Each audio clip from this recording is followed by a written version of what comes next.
In February, the Grayscale team attended Exchange, an ETF industry conference in Miami.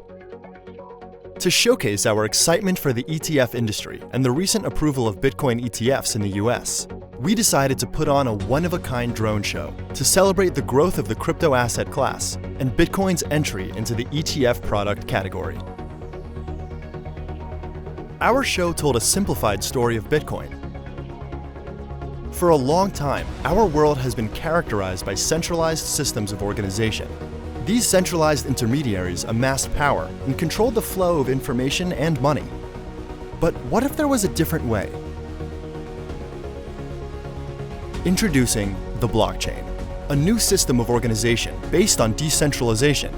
Decentralization transferred control and decision-making from a centralized power to a distributed network instead, and it promised to increase trust, transparency, and security for users. This technology is what underlies Bitcoin, the world's first cryptocurrency. Bitcoin offered many potential benefits for investors, including in portfolio diversification and as a store of value. As it became the best-performing asset of the decade, investors looked for more simplified and familiar access to Bitcoin and other cryptocurrencies. This has been the work of Grayscale.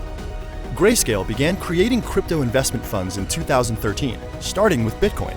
Today, we offer exposure to this unique asset class through a suite of investment products, backed by our decade of experience. Crypto investing begins here with Grayscale.